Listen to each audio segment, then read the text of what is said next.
everybody, it's EK from EK Gorm Designs, and I am sneaking in today to do a little digital Copic coloring with the Fearsome Fiona and Teddy from Oddball Art. I got a new toy. I found myself at half price off a Copic Airbrush. It was unopened packaging, and instead of perfecting my skills, I thought I'd stumble along and use the learning curve right here. So you're watching me learn how to use my airbrush. There is a bit of a learning curve on it, figuring out how to press and how to put the marker in. And oh, by the way, it has to be a really juicy marker. You can't be using a slightly dry one. Where you could color still with a slightly dry one, you cannot airbrush with a slightly dry marker. So I stumble along a little bit with some drier markers, and frustratingly, yeah, this is one of them. My R5 here is apparently didn't know it's slightly dry.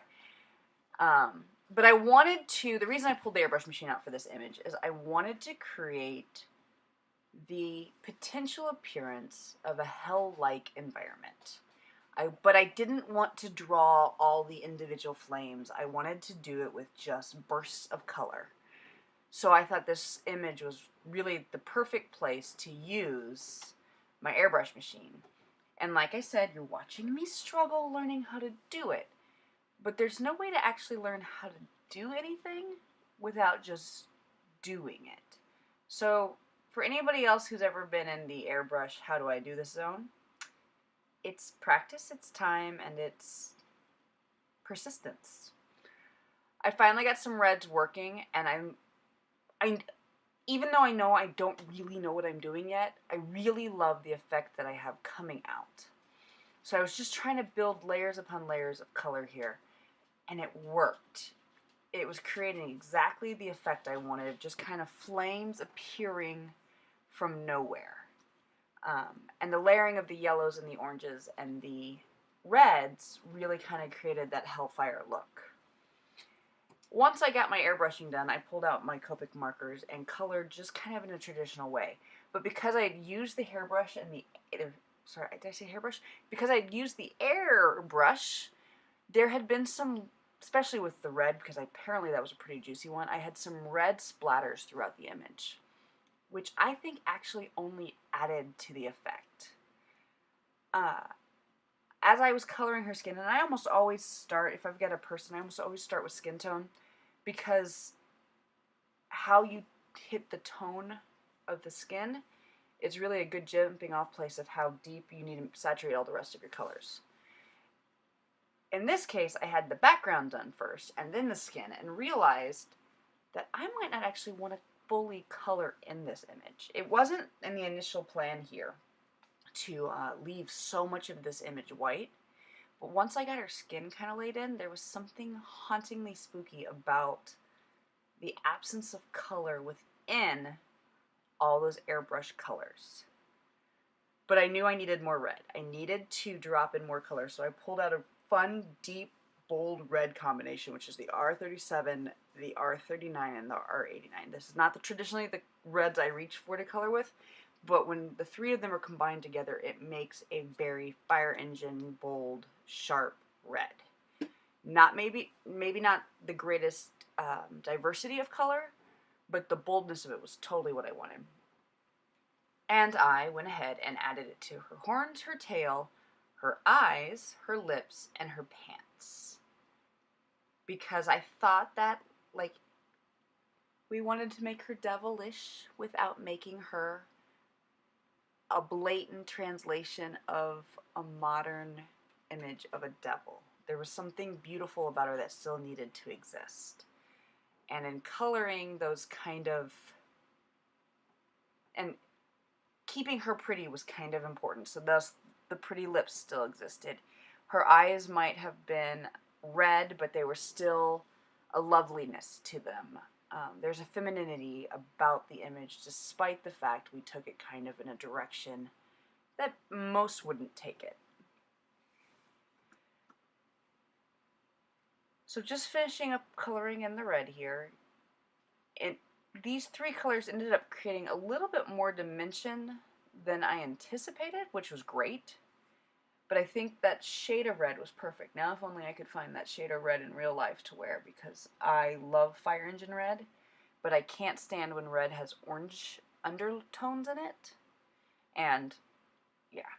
So, kind of on a whim, in that I don't know what I'm doing here, so I thought I'd play around a little bit. I, in fact, added the little flames under the sentiments.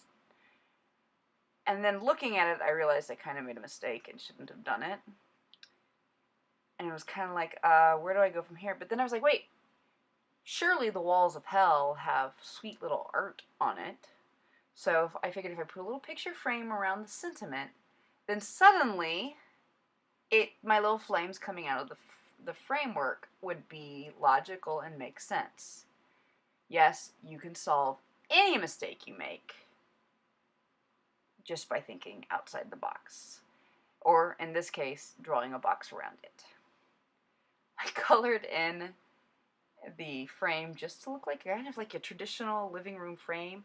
I know it's slightly off kilter. I kind of like the effect, the idea that even in hell the artwork is at an angle, because I don't know about you, but most of my art, no matter how much I straighten it, somebody runs by it and knocks it with their shoulder and makes all my artwork hang crooked again. The bottom of the card needed just a little shaping up, so I went ahead with my reds and just kind of added a layer of red to it. Now, when I finished coloring this card at the end, I realized I wasn't crazy. I turned the camera off, I put the camera away, I went to go trim the card up and mat it with something and realized I didn't actually think it was finished. Happens every once in a while. You get done and 15, 20 minutes go by and you look back over and you go, no, I need to do something more. So off camera, I ended up adding a horizon line because she seemed to be floating and I wanted her to ground a little bit, especially since when I added the frame to the wall, it became a devilish living room. And then for fun, I added a corner to the living room. So she's literally standing in the corner with her teddy bear in her flaming residence. Sorry that it's not on video. Like I said, I'd put everything away and just kind of grabbed my pen and went to town and realized after the fact that maybe I should have pulled the camera back out. I did add some shadows here and actually really liked how the shadows turned out under her feet. Unfortunately, when I blended out the shadow just a bit, I ended up blending out some of that red and needed to pull back out my red Copics to saturate over the flames, because the flames that you're seeing at the bottom are supposed to be coming from the front of the card, not from the back. I pulled out my colors blender because I don't know if you can tell, but I can. I colored outside the lines on the frame, and then thinking about it, I decided to add a little bit of color to the teddy bear.